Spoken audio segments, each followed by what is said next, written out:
بسم اللہ الرحمن الرحیم نحمد و نصلی و نسلم علی رسول النبی الکریم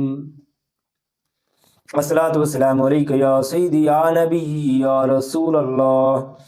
الصلاۃ والسلام علیکہ یا سیدی یا نبی یا حبیب اللہ۔ آج ہم پڑوسی کے حقوق اور اس کے متعلق وصیت کا بیان، اور آج ہم آپ کو معدے کی تیزابیت کے بارے میں ایک نسخہ بتائیں گے۔ اللہ تعالیٰ ہمیں اور آپ کو تمام امراض سے شفاء کاملہ عطا فرمائے اور ہمیں دین کے کاموں میں جوش اور جذبے کے ساتھ چلنے کی توفیق عطا فرمائے۔ قال اللہ تعالی وَاعْبُدُوا اللَّهَ وَلَا تُشْرِكُوا بِهِ شَيْئًا وَبِالْوَالِدَيْنِ إِحْسَانًا وَبِذِي الْقُرْبَى وَالْيَتَامَى وَالْمَسَاكِينِ وَالْجَارِ ذِي الْقُرْبَى وَالْجَارِ الْجُنُبِ وَالصَّاحِبِ بِالْجَنبِ وَابْنِ السَّبِيلِ وَمَا مَلَكَتْ أَيْمَانُكُمْ۔ اللہ تعالیٰ نے ارشاد فرمایا، اور عبادت کرو اللہ تعالیٰ کی اور نہ شریک بناؤ اس کے ساتھ کسی کو، اور والدین کے ساتھ اچھا برتاؤ کرو، نیز رشتہ دار ہوں، یتیم ہوں، مسکین ہوں، اور پڑوسی جو رشتہ دار ہے اور پڑوسی جو رشتہ دار نہیں ہے، اور ہم مجلس اور مسافر، اور جو لونڈی یا غلام تمہارے قبضے میں ہیں ان سب سے حسن سلوک کرو۔ اب کچھ احادیث کی روشنی میں بیان کریں گے فرمان حضرت محمد صلی اللہ علیہ وآلہ وسلم۔ حضرت ابن عمر اور عائشہ رضی اللہ تعالیٰ عنہما سے مروی فرماتی ہیں کہ حضور صلی اللہ علیہ وآلہ وسلم نے فرمایا، حضرت جبرائیل علیہ السلام مجھے پڑوسی کے بارے میں وصیت کرتے رہے یہاں تک کہ مجھے گمان ہونے لگا کہ وہ پڑوسی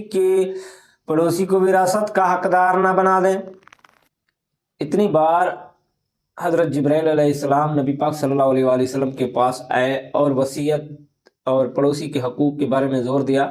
کہ نبی پاک صلی اللہ علیہ وآلہ وسلم فرماتے ہیں کہ مجھے ڈر ہونے لگا کہ یہ جبرائیل کہیں پڑوسی کو وراثت کا حقدار ہی نہ بنا دے، تو وہ آپ کی وراثت کا حقدار تو نہیں بنے لیکن ان کے نفع نقصان اور ان کے خوشی غمی کا بھی خیال رکھنا چاہیے۔ حضرت ابو ذر رضی اللہ تعالی عنہ سے مروی فرماتے ہیں، حضور صلی اللہ علیہ وآلہ وسلم نے فرمایا، اے ابو ذر، جب تم شوربہ پکاؤ، سالن پکاؤ تو اس میں پانی زیادہ ڈالا کرو اور اپنے پڑوسیوں کا خیال رکھا کرو۔ سالن جو بنائے وہ اپنے پڑوسیوں کا خیال رکھا کرو۔ حضرت ابو ہریرہ رضی اللہ تعالیٰ عنہ سے مروی ہے کہ حضور صلی اللہ علیہ وآلہ وسلم نے فرمایا، خدا کی قسم ایماندار نہیں ہوتا،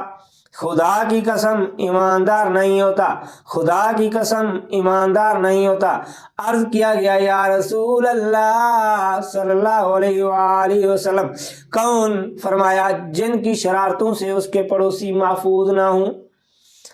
حضور صلی اللہ علیہ وآلہ وسلم نے 3 دفعہ قسم کھائی، جن کی شرارتوں سے پڑوسی محفوظ نہ ہوں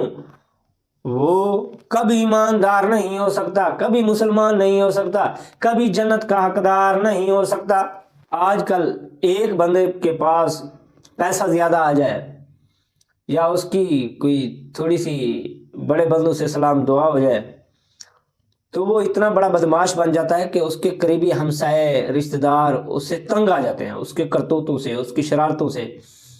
کہ اس کو پتہ ہوتا ہے میرے پاس پیسہ آ گیا ہے یا میرے پاس کسی بڑے بندے سے تعلق جڑ گیا ہے تو اب تھانہ کچہری تو میرے لیے کچھ نہیں ہے، تو اب کیوں نہ ہو کہ میں اپنے قریبی ہمسایوں کو اور رشتہ داروں کو ڈراؤں، دھمکاؤں، ان کے اوپر اپنا روپ رکھوں، میرا نام لے کے وہ ڈریں۔ تو ایسا بندہ نہ مسلمان ہے،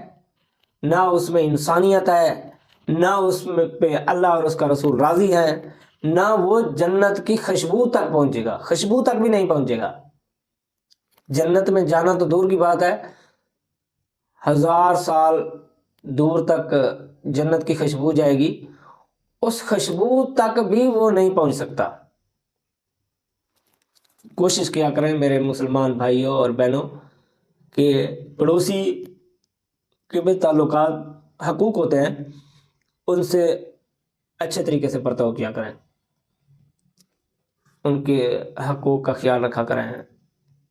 کافی گھروں میں اتنے شور شرابے ہوتے ہیں رات 1-1 2-2 بجے تک، اور ساتھ والا گھر سونے سے آوازار ہو جاتا ہے، پریشان ہو جاتا ہے کہ یار میں نیند کب پوری کروں۔ یہ میرے ساتھ والے ہمسائے تو رات 3-3 بجے تک سوتے نہیں ہیں، شور کرتے ہیں،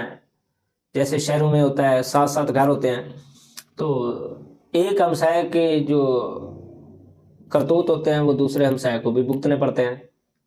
رات تک سوتے نہیں، لڑائی جھگڑے کافی اس طرح کے معاملات، تو ساتھ والا ہمسایہ تنگ آ جاتا ہے۔ تو خدا را ایسے طریقے سے احتیاط کیا کرے۔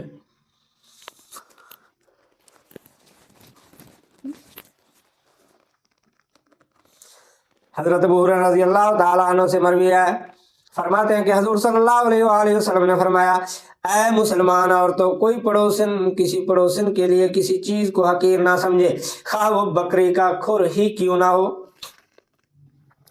کوئی ہمسایہ پڑوسی کسی کے گھر کوئی چیز بھیج دے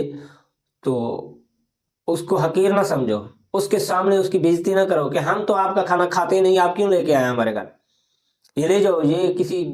غریب کو دے دو، ہم نہیں کھاتے، ہم نہیں لیتے آپ کا کھانا، یہ وہ۔ خدا را نہیں کھانا تو ان سے کھانا پیار سے، محبت سے، ادب سے لے کے رکھ لو، بعد میں کسی غریب کو دینا ہے تو دے دو، لیکن ان کا دل نہ توڑو۔ ان کا دل توڑنے والا خود اس وقت تک ذلیل ہوتا رہے گا جب تک اللہ تعالیٰ اس کو اس کے حال جیسا نہیں کر دیتا۔ خدا را کسی غریب مسلمان کی مذاق نہ اڑایا کریں، کسی کے حال کی مذاق نہ اڑایا کریں، اللہ تعالیٰ ہی کارساز ہے۔ حضور صلی اللہ علیہ وآلہ وسلم نے فرمایا، کوئی پڑوسی اپنے پڑوسی کو دیوار میں لکڑی گاڑنے سے منع نہ کرے۔ اس کے بعد حضرت ابو ہریرہ رضی اللہ تعالیٰ عنہ نے فرمایا، تعجب ہے، میں تمہیں دیکھتا ہوں کہ تم اس سنت سے اعراض کر رہے ہو، خدا کی قسم میں تمہارے درمیان اسے ریج کر کے رہوں گا۔ سمجھ آ گئی ہوگی آپ کو کہ حضور صلی اللہ علیہ وآلہ وسلم نے فرمایا جیسے گھر ہوتے ہیں، ایک گھر کے ساتھ دوسرا گھر، تو اس کو دوسرے ہمسائے کو، پڑوسی کو ضرورت پڑ گئی ہے آپ کی دیوار کی، آپ کی دیوار میں لکڑ رکھنا چاہتا ہے یا کوئی چیز ایسی ہے جیسے اس کا کوئی کنیکشن کرنا چاہتا ہے آپ کی دیوار کے ساتھ، تو خدا را نبی پاک صلی اللہ علیہ وآلہ وسلم نے فرمایا اس کو منع تک نہ کرو، اس کا دل نہ توڑو، اس کا کوئی کام آپ کے گھر کے ساتھ ہوتا ہے تو اس کو کرنے دو، اس کو نہ روکو۔ اتنے ہمسائے کے حقوق ہیں۔ تو اللہ تعالیٰ ہمیں اپنے ہمسایوں سے اچھا تعلق قائم کرنے کی توفیق عطا فرمائے، اچھا برتاؤ کرنے کی توفیق عطا فرمائے، اور ہمسایوں کو بھی اچھے تعلق، اچھا طور طریقہ نبھانے کی توفیق عطا فرمائے۔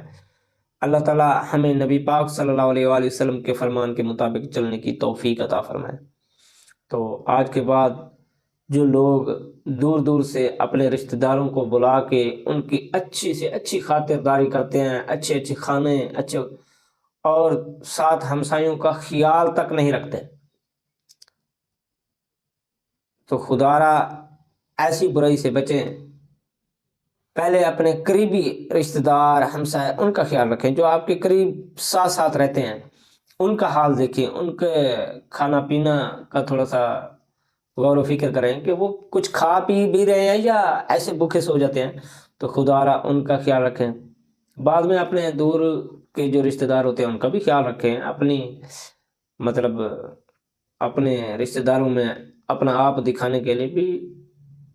کچھ جائز طریقے سے کریں، لیکن اپنے قریبی رشتہ داروں کو،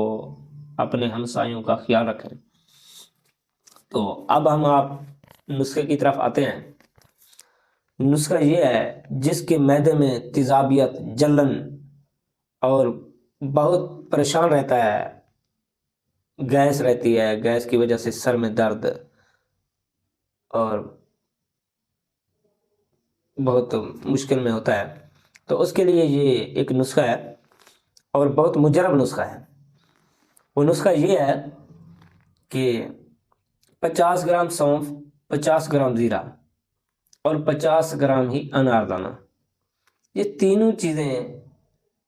صاف کر کے ان کو باریک پیس لیں، پیس کے یہ تینوں چیزیں مکس کر لیں